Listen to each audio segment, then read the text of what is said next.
I'd always believed I knew my sister better than anyone, but that night, that moment, I realized I didn't know her at all. It was late, almost midnight, the kind of sleepy Washington autumn night where the street lamps hum louder than the cars.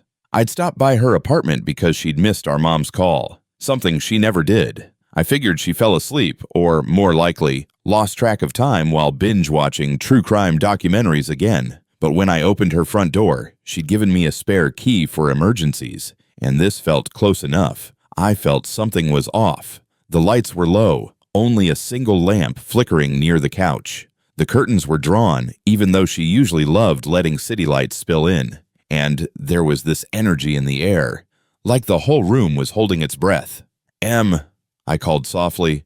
No answer. I stepped forward, noticing her jacket thrown across the floor, her shoes kicked in opposite directions, one of them still half inside the doorway like she'd frozen mid-step. That's when I heard it. A small, shaky inhale from the kitchen. I moved slowly, every instinct telling me something was wrong, but not letting me stop. When I rounded the corner, she stood there, back pressed against the counter, shoulders trembling, and in her hand was something small, metallic, and absolutely not normal. Her eyes shot to mine, and she whispered, voice raw and fragile, "Oh no." Her fingers curled tighter around the object, as though she could hide it from me. But I'd already seen enough. "Emily," I said, stepping closer.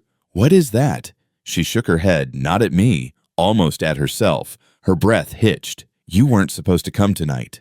"That's comforting," I muttered. "What's going on?" She opened her hand, and there it was. Not a weapon, not something illegal, but something worse, in a way that twisted my stomach, because it meant everything I thought we knew about our family was wrong. A key, old-fashioned, heavy, bronze, almost antique, and etched into it, scratched like someone did it in a hurry, were 3 letters, HRC. I froze.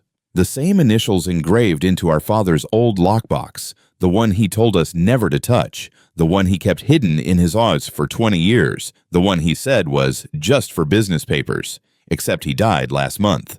And no one ever found that lockbox. Emily watched the realization crash over me. "I found it," she whispered. "I found the box." "Where?" My voice cracked. She swallowed.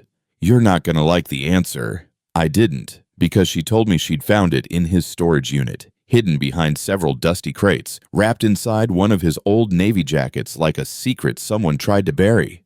"And you opened it?" I asked. She nodded. The kitchen felt colder suddenly. "What was inside?" She hesitated. Too long. Her eyes filled with that same dread I saw when she whispered, "Oh no," the moment I walked in. "Em," I said again, softer this time.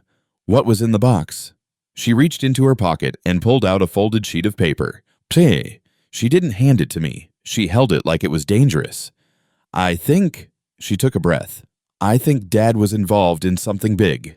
Like financial big, political big, or the kind of big that gets you followed by unmarked vans." She didn't laugh. She didn't even blink. Instead, she opened the paper, and I saw the header, U.S. Department of Intelligence. Confidential. My stomach dropped. "He was working with them," I whispered. "Dad?" She shook her head again, but this time it wasn't denial. It was fear. "It's not that he was working with them," she said. "It's that they were investigating him." "What?" She shoved the paper into my hands like she didn't want to touch it anymore. As I scanned the lines, heart hammering, I saw words like unauthorized operations, withheld evidence, missing assets, subject may pose a risk. This wasn't possible. Our father taught Sunday school. He coached Little League. He once drove across the state just to return a wallet he found at a gas station. He wasn't this. But the document in my hands didn't look fake. It looked official. It looked terrifying. Then Emily said something that made every hair on my body stand straight. "There's more." More. The box wasn't empty. Her voice dropped to a whisper. "There was a phone, a burner, and it rang right after I touched it." A chill ran up my spine. "Who was it?" She swallowed hard. "They said they were coming to pick up the key." "What key?" She looked down at the bronze weight in her hand. "This one." My mouth went dry. "Did they say who they were?" "No." She stepped closer to me, panic in her eyes. "But they knew Dad's name. They knew mine. And they said if I didn't hand over the key tonight, they'd assume I wasn't cooperative. The apartment suddenly felt too quiet, too exposed. When did they call? She looked at the clock. 20 minutes ago. 20 minutes ago, meaning someone might already be on their way. Right now. I reached for her hand. We need to leave. She didn't move. Em, come on. She looked at me with that same terrified expression she had the moment I walked in. I can't, she said, because there's something else, something I haven't told you. My heartbeat pounded in my ears. What? Her voice broke. They knew you would come. They said you always show up when something's wrong. A knock echoed through the apartment. Not loud, not frantic, just one steady knock, like a signal. Emily's face went pale. My breath caught. Someone was here. Someone who wanted that key. And someone who knew exactly who we were.